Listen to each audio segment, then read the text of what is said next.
Olá, amigos! Boa noite a todos.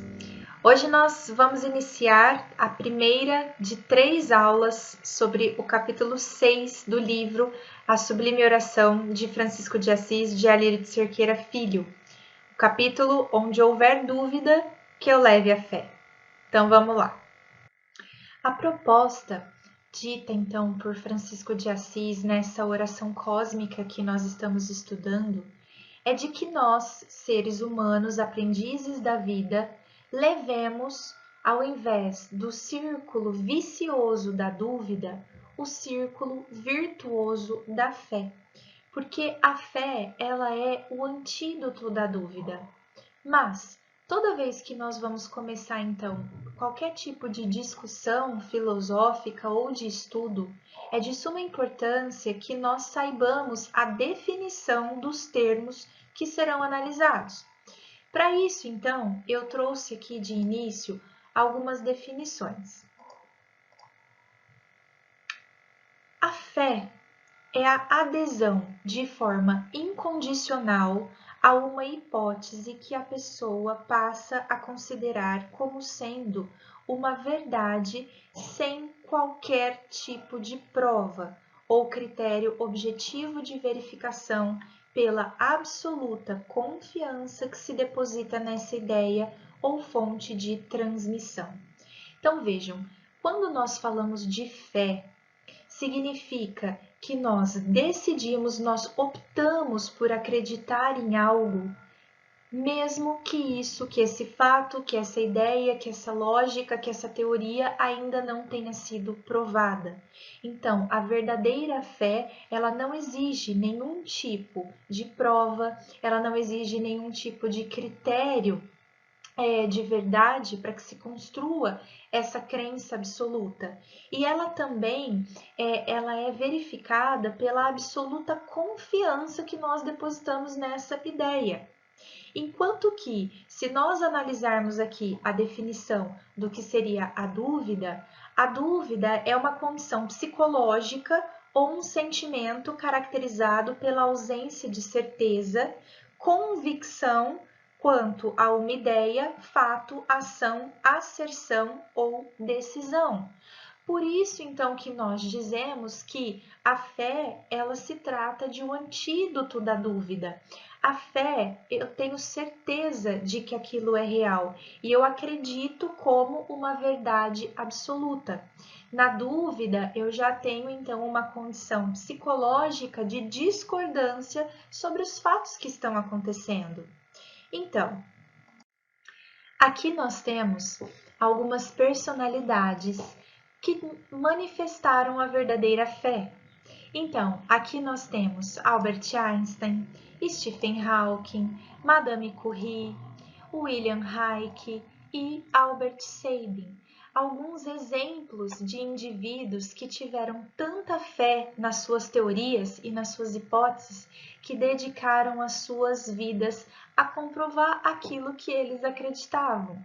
Então, vocês podem estar se perguntando, mas a fé, ela gera, então, uma crença em cima de algo que não necessita de comprovação. Quando esses indivíduos, no entanto, formularam as suas teorias, não haviam provas, mas eles deram o exemplo de acreditar que aquilo era real muito antes da ciência terrena e limitada à capacidade do ser humano que ainda não conhecia aquela determinada teoria, certo? Pudesse então aguardar o tempo da sua comprovação. Então, nós vamos, mediante a tudo isso, fazer um alinhamento aqui. Nesse estudo, nessa oração cósmica de Francisco de Assis, nós estamos todos convidados, então, e vamos estudar aqui sobre a dúvida e a fé raciocinadas e existenciais. Então, nós não vamos ficar aqui discutindo hipóteses menores. Nós não vamos ficar aqui discutindo problemas de realidades relativas. Nós vamos aqui direto para o absoluto, mesmo que este absoluto ainda não esteja comprovado pela ciência humana. Então, seguiremos os exemplos dos nossos próprios cientistas, das nossas próprias personalidades, cuja maioria já admitia a existência de Deus. Até o Stephen Hawking, pessoal, que negou a existência de Deus durante quase todo o seu brilhante trabalho, no fim da vida admitiu a existência de uma força superior que ele mesmo dizia que não tinha capacidade de compreender. Então, nós vamos estudar aqui a origem, o movimento, a ação e a aplicação de toda essa fé e de toda essa dúvida existencial e raciocinada. E por que nós vamos fazer dessa forma, né, pessoal? Porque a dúvida circunstancial, ela é corriqueira. Você tem dúvida na hora que você tem que tomar uma decisão, nem que isso dure alguns anos aí, tá? Mas o que a oração nos convida a conhecer é essa dúvida existencial. E essa dúvida existencial, ela tem então a sua origem a partir do sentimento de discórdia. Na aula anterior, o Salvador ele nos explicitou muito bem que a discórdia significa um afastamento do coração.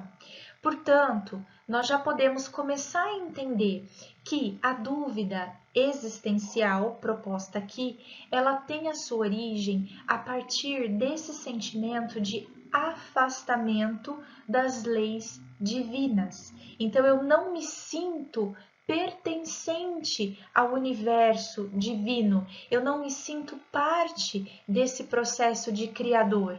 E mediante a esse fato, eu vou então me desconectando com a minha essência divina, com aquele self, né, que nós trazemos dentro de cada um de nós. Então veja, a causa dessa dúvida é a insegurança existencial, que é gerada a partir da discordância das leis divinas. Vocês se lembram que nós, dentro da nossa psique, nós temos então o nosso self, que é a nossa essência pura, é aquela essência da mônada no momento da criação. O que é essa mônada? É aquele espírito sendo criado simples e ignorante. E a partir então do processo evolutivo, esse ser espiritual, ele vai agregando então outras camadas, certo? Que vão então circundando esse self, circundando essa essência divina, para que ele consiga então não mais fazer parte de um grupo, mas sim se individualizar e partir para o seu rumo evolutivo como um indivíduo. E através, então, dessa individualização de cada mônada, certo? Nós nos tornamos seres em evolução e vamos caminhando dentro do nosso processo evolutivo, passando por todos os estágios da evolução até atingir o estágio de homem, certo? Hominídeo. Nesse meio desse processo, então, nós vamos adquirindo consciência. Dentro dessa consciência, nós vamos manifestando, então, a essência primordial do nosso ego, que é responsável pela nossa própria sobrevivência, mas que muitas vezes, de maneira não saudável e descontrolada, pode nos afastar, então, dessa nossa essência divina. E isso vai fazer, então, com que nós tentamos, dentro dessa arrogância sem limites do ego e do próprio homem, nós vamos, então, nos afastando daquilo que é divino, daquilo que veio gravado na nossa consciência, que é a lei do amor. Então, veja o que acontece. Tudo isso vai gerando essa insegurança existencial, que promove o medo. Medo do que vai acontecer, medo do futuro, medo porque eu não sei o que eu estou fazendo aqui nesse planeta, eu não sei quem eu sou, eu não sei de onde eu vim, né? Que são as questões aí filosóficas que Jung coloca. Então, quem sou eu, né? De onde eu vim, para onde é que eu vou, o que eu estou fazendo aqui nesse planeta. Tudo isso, então, já caracteriza um movimento de insegurança existencial. Então vejam aqui, né, o que o autor coloca para gente. Essa insegurança, ela é uma manifestação da ignorância que eu tenho em mim mesmo e da ignorância que eu tenho das leis universais de Deus. E aí a gente vê então que o existencial, ele é aquilo que a gente tem de mais profundo na nossa essência, desde o momento da nossa criação até o infinito momento da nossa evolução. Então veja que não saber quem você é, não saber que você é um ser eterno, não saber o porquê você está aqui ou porquê você está passando, por exemplo, por todos os problemas que você passa, individuais ou coletivos, por exemplo, como numa pandemia da qual nós estamos vivendo, pode gerar em você, então, o agravamento desta dúvida. E aí sim é importante ter o conhecimento, que antigamente era um conhecimento dado somente para os iniciados, mas que Kardec abriu para o público através da doutrina espírita, para quem quisesse saber, para quem quisesse aprender. Então, isso nos explica o porquê de tudo o que está acontecendo, transmutando então essa dúvida existencial. Então veja, esse movimento de discordância, como o autor escreve aqui, ele nos leva à desconexão com o Criador, criando uma dúvida irracional, irrefletida e, com grande agravante, uma dúvida intelectualizada. Por quê? Se eu pensar que não existe razão de ser, não há motivo pelo qual a criação existe. Então, se eu pensar que tudo é obra do acaso, qual seria o objetivo de se esforçar para evoluir? Agora, muitas pessoas manifestam essa dúvida irracional e é por isso que existe tanto entorpecimento ainda de sensações grosseiras que nos afastam então da racionalidade. O que nos leva também ao segundo processo, que é a dúvida irrefletida. Desde o momento em que não paramos para pensar ou para filosofar juntos sobre a existência de um Criador e os motivos pelos quais estamos aqui, mesmo que ainda não tenhamos condições de compreender todos os motivos, e sim uma parcela relativa. Então vamos refletir aqui um ponto básico. Se não houvesse reencarnação, se não houvesse sentido na vida, se não houvesse lei de justiça divina, como é que Deus permitiria que um ser nascesse, por exemplo, enxergando perfeitamente e outro nascesse cego? Esse que nasceu cego nunca teria a oportunidade de enxergar? Um ser que morre no nascimento, que morre dentro do útero dessa mãe, ou que tem uma vida abreviada, ele nunca teria a oportunidade de vivenciar as experiências até a velhice do corpo físico. Que espécie de Deus seria esse? E aí nós temos aqueles que não acreditam em Deus e que chegam a odiar o Criador. E filosoficamente vem a questão: como é que você pode odiar algo que nem existe? Então, as reflexões são absolutamente necessárias para a construção de uma fé raciocinada. Agora, nós temos ainda um terceiro ponto para analisar, que é a dúvida intelectualizada. E essa talvez seja o ponto de maior atraso dentro do nosso processo evolutivo, porque essa dúvida intelectualizada, ela se cria no momento em que existe a ruptura entre a ciência e a religião e que o homem, dentro das suas faculdades mentais do ego e não espirituais, então, propõe que se não há provas da existência de um Criador, logo ele não existe. Logo, toda a criação deve ser, então, uma obra do acaso. E isso, pessoal, atrasa demais, porque ciência e religião deveriam andar de mãos dadas.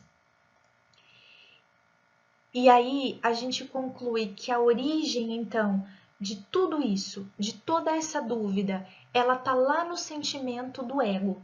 Por quê? Porque o espírito sabe e conhece a lei divina, e ele sabe muito bem o que ele está fazendo aqui, de onde ele veio e para onde ele vai, porque a lei divina foi gravada na nossa consciência no momento em que ainda éramos mônadas, no momento em que ainda éramos simples e ignorantes. Agora, com a conquista, então, da psique humana e o surgimento do ego, que foi criado com o objetivo primordial de proporcionar a nossa sobrevivência, e aí nós adoecemos por vezes esse processo, então nós podemos concluir que a dúvida existencial, ela tá aqui, ó, nos sentimentos egóicos de rebeldia e do orgulho.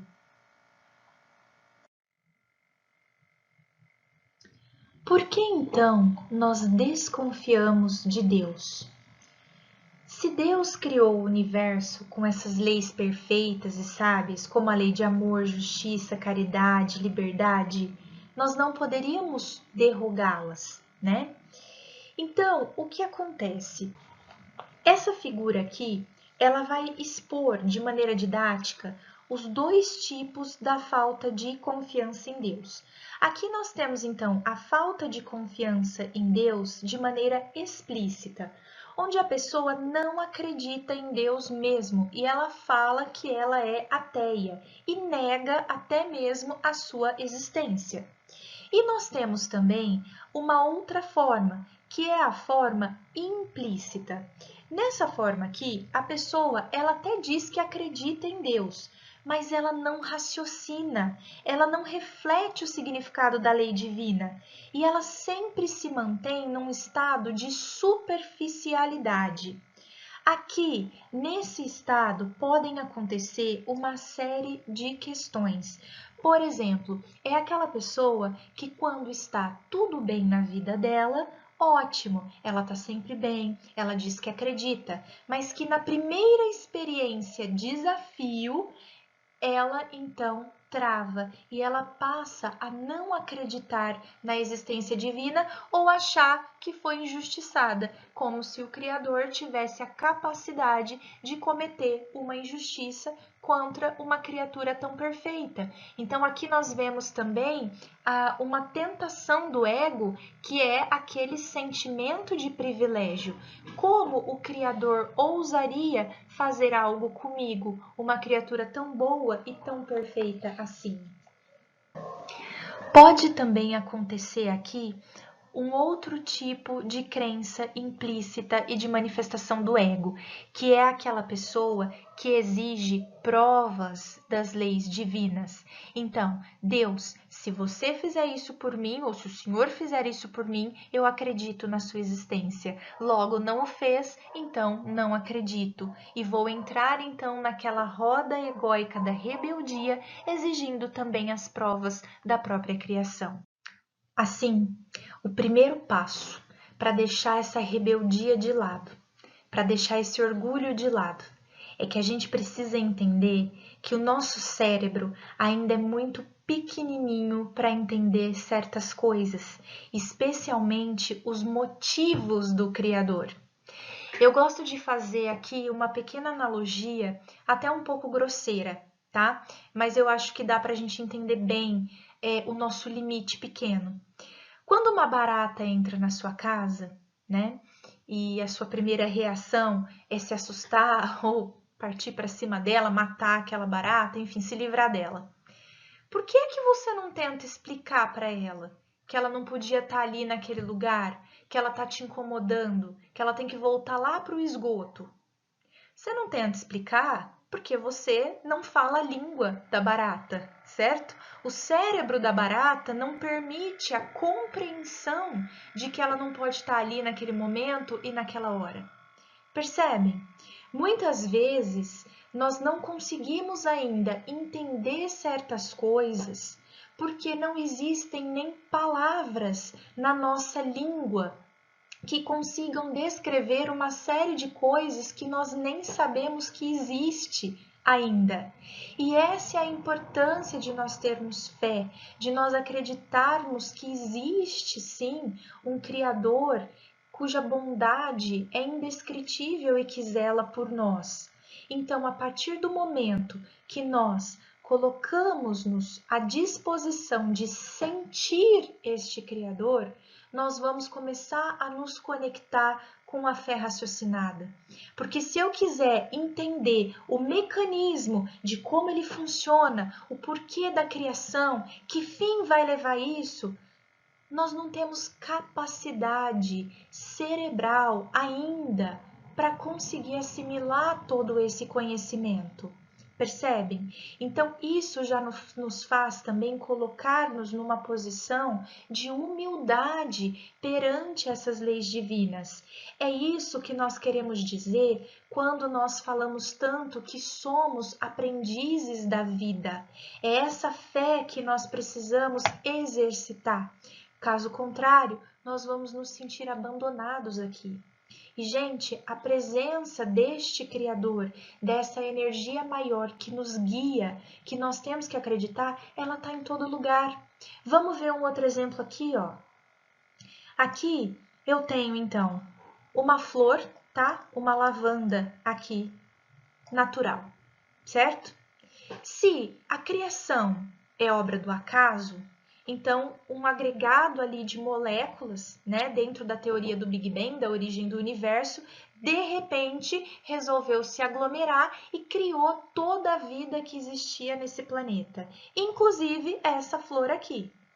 Hoje, o ser humano consegue reproduzir essa flor de maneira muito parecida, olha, nessa figura 2 aqui. Então, aqui nessa primeira vocês estão vendo uma flor artificial, uma flor natural. Nessa segunda vocês estão vendo uma flor artificial.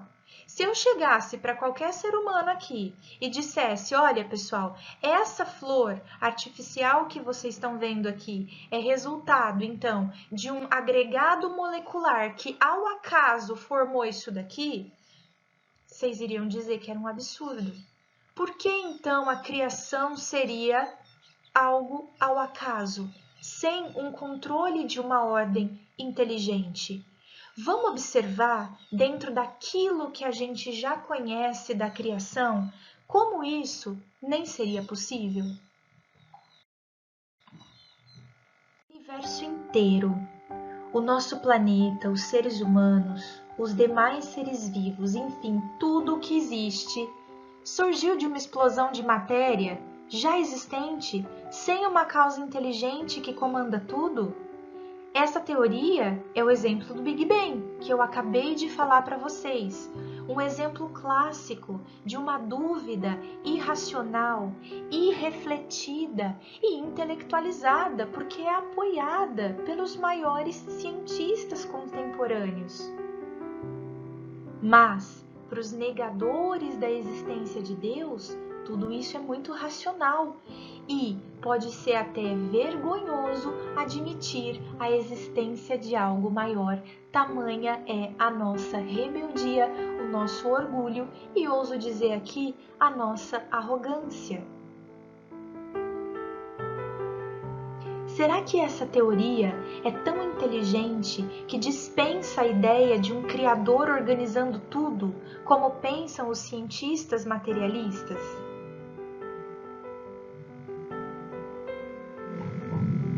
A ciência materialista diz que todos os seres vivos na Terra, inclusive os seres humanos, surgiram então de uma sopa de matéria orgânica primitiva que havia nos oceanos, que por sua vez surgiram de descargas elétricas em materiais inorgânicos provenientes de uma grande explosão, o que conhecemos como Big Bang.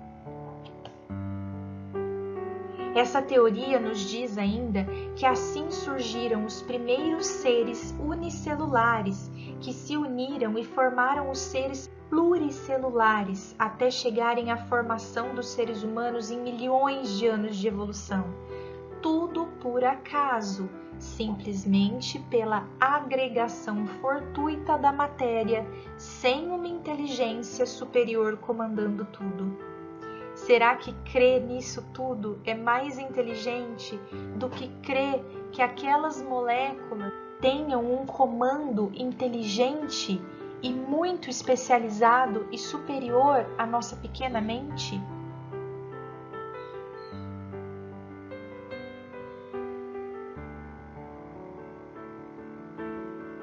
Como pode ser tudo isso o fruto da agregação ocasional da matéria, sem uma causa inteligente?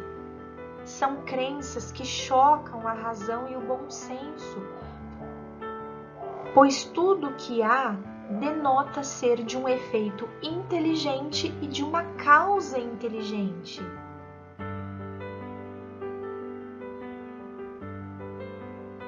Por isso é que essas dúvidas são irracionais e refletidas e intelectualizadas. Porque essas teorias científicas que negam a existência de Deus aparentam ser muito racionais quando não se sente a criação.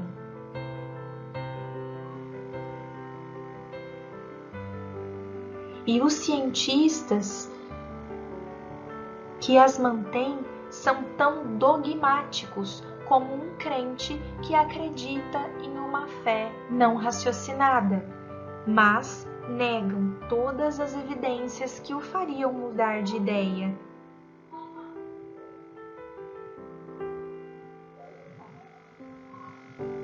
Eles nutrem assim a dúvida existencial.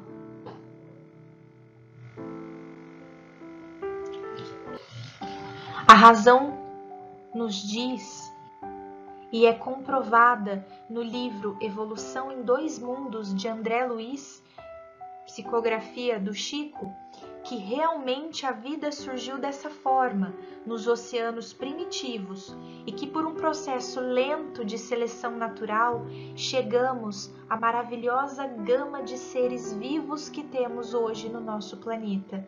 Porém, tudo isso é efeito de uma causa inteligente que nós denominamos Deus, que não é um velhinho governando num céu hipotético, mas uma energia amorosa que comanda todo o universo.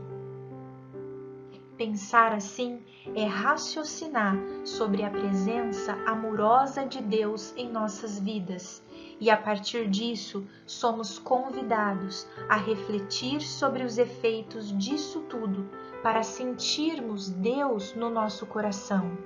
O Criador tudo provê e não há um ser, por mais pequeno que seja, que esteja abandonado neste universo.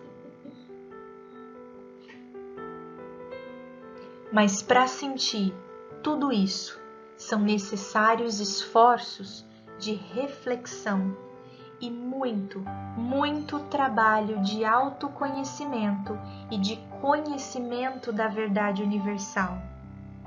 Por isso é que o número de ateus que não raciocinam e nem refletem sobre a vida é muito grande, bem como o de crentes que desconfiam de Deus e da vida. A todos faltam as reflexões. A condição de aprendizes da vida somente é alcançada quando nos entregamos à onipotência, onisciência e onipresença de Deus e à sua condição de soberana justiça e bondade que nos proporciona o desenvolvimento da virtude da fé convicta. Para desenvolvermos a segurança existencial, é fundamental nos vermos como filhos de Deus e aprendizes da vida, instruindo-nos com as várias experiências desafio e experiências estímulo e transformando-as em experiências aprendizado, de modo a evoluirmos sempre, amando e cumprindo todas as leis divinas, especialmente a lei maior, a de amor, justiça e caridade. E aí, nós podemos então concluir que para dissipar essa dúvida existencial, nós precisamos deixar a arrogância sem limites do ser humano colocada agora de lado. Precisamos nos colocar na posição de aprendizes da vida, de espíritos imperfeitos que estão começando a despertar na escala evolutiva. Na próxima aula, nós vamos estudar então o passo a passo agora sobre como se construir essa fé. Eu aguardo vocês. Uma boa noite e até a semana que vem.